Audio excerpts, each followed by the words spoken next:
This is the closet address.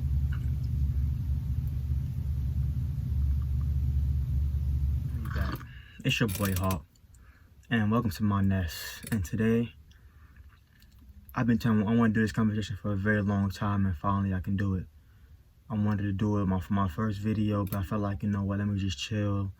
Let me get myself comfortable, so when I want to talk about it, I can just talk about it fluently, clearly, and, you know, hit every point that I need to hit on. So I got myself somewhat prepared. It's more of an opinionated show today. So let's get into it, man. Like, I think y'all gonna mess with it. Black empowerment and Black Lives Matter. We're gonna talk about this a little bit more. Stay tuned. My journey has brought me to an understanding of the divine forces with which we have all been bestowed. It was in this search that I came upon a revelation, which has called me to guide millions of people towards their righteous destiny.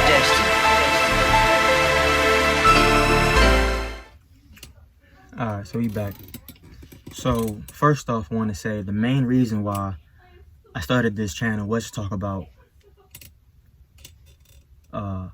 Black empowerment and everything that needs to be done as a community to get everything to find change in everything that's going on. So, but I felt like I wanted to wait a little bit before I got into that. I wanted to, like I said before, was to, you know, slow down, get comfortable, get some content out there, get some listeners first off, get some people to watch, and then from there I was gonna start from here and then keep on moving. But anyways, like I was saying before, this show or this video / podcast or whatever is gonna be about Black empowerment, our neighborhoods, what people need to start doing, and what's working and what's not working. So first off, I want to say, as a community, we are failing each other.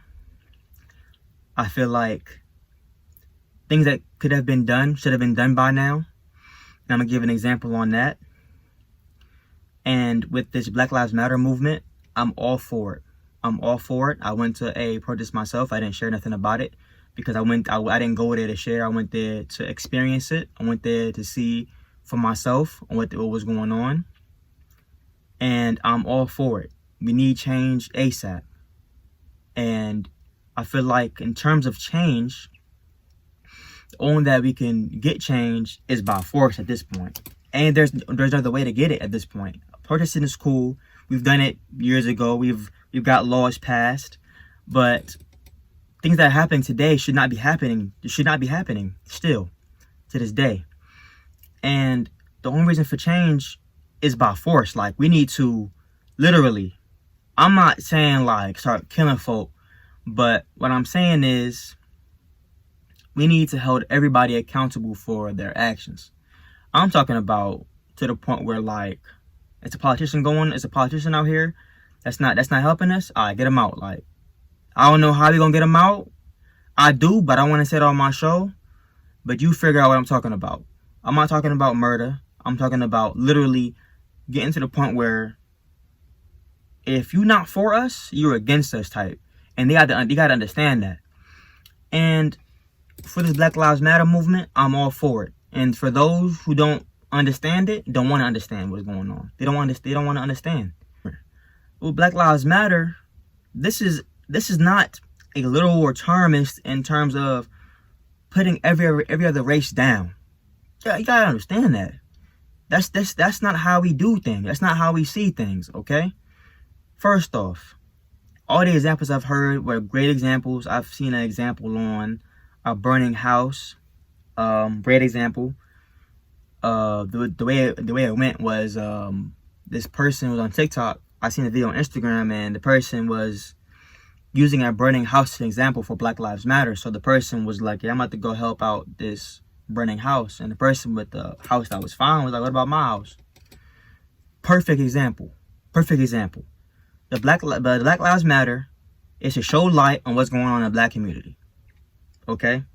In terms of police brutality and injustice. Now, with that being said, in terms of Black community, yes, we are killing ourselves and we are not cool with it. But we have to understand that everything that's going on in the black community has stemmed from something. We are living the way we are because of what we went through in the past. You understand that the racial wealth gap is the same as been for the past, I'd probably say about 60 years. So probably about since the 1955, 1960. It's been the same since then. Now, answer this for me. Why is that? Why is the black community, who is getting government assistance, and the Native American community, who's also getting government assistance, the worst communities in America? You don't think that had it stemmed from something? You don't think that years ago, when people invaded Native Americans' land and took their land and raped, killed, stole all their property, and you don't think it's a cycle from what's going on today? That a lot of the Native American reserves are full of drug addicts, or in a black neighborhood, it's the same thing. Crime is at a high in our neighborhoods. You don't think that's and come from nowhere? It just, oh well, it's part of your culture. Some people say, I'm not saying any names right now, but people say, oh, it's part of your culture. It's part of our culture. What is our culture? What is our culture? We have come from oppression, and to this day, nobody still doesn't feel equal. I shouldn't walk down the street or go for a jog and feel unsafe. And that's the thing. People keep bringing up George Floyd's rap sheet. That's not the point. The point is that could have been anybody. That could have been my uncle. It could have been my father that was under that man's knee. And that's the point. Now, going into our black neighborhoods and creating change in the black neighborhoods. In 1988, there was something called the 40 Days and 40 Night Cleanup. Basically, Muslims in Brooklyn, they patrolled the streets and got all the drug dealers and crackheads or drug addicts off the streets in Brooklyn, in Bed-Stuy, Brooklyn. And this massacre was called Chautauqua. If you lived in Brooklyn, and you know Brooklyn, first off, you know Bed-Stuy. Second off, you know Fulton Avenue. And you know Masjid Chautauqua, famous masjid. Now, what these guys did, they felt like where their mosque wasn't safe. So what did they do? A lot of members of the masjid or the mosque got together and went to the streets. Hey, you gotta go. Like, no weapons. Straight like that. Like, hey, you gotta move. Like, we gotta help you move. You can't live here no more. And that's how it's gotta be. Like, I don't care about none of that. I don't care, well, we had no choice but to sell drugs. I don't care about none of that. What you're doing is you're hurting your neighborhoods. Facts. And now you're trying to prove that what you're doing, you have no choice but to do. My mans, what you're doing is you're killing people's mothers. People's mothers shouldn't be on crack, and you giving them that. But then it's F12. If it's F12, make a change then. Do something different in your neighborhoods.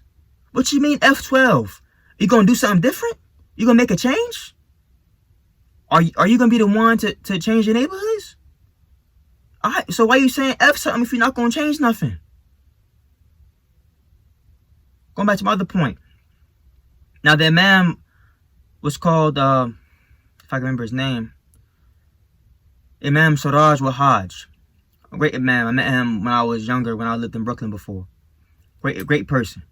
He was the person that led this whole movement. 40 days and 40 nights cleaning the streets in Bed-Stuy.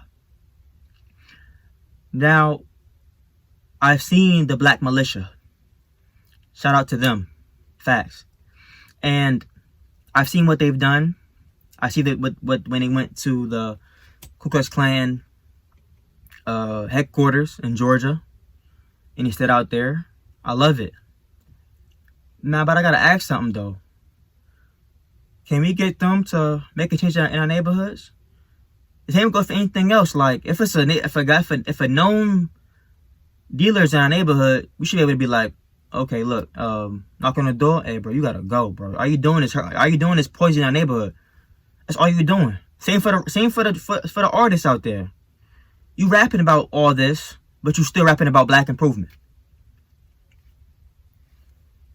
How does that work? You're building and destroying. You're building and then destroying it. You wasting time. All you guys that have money out there that's rapping, y'all should be able to go back in these neighborhoods, hold everybody accountable for what they're doing in these neighborhoods. Some of y'all have went through that. Some of y'all have family members that have been on drugs, and y'all still not making a change. Now with the Black Militia, can we get them all through the East Coast, West Coast, all through America? Shoot, ain't gotta be every state to make a change. If it's a pedophile in neighborhoods, get him out. Get him out. He ain't got nothing to do in the neighborhood. He's not welcome. If you're a sex offender, you're not welcome in our neighborhoods. We got children here.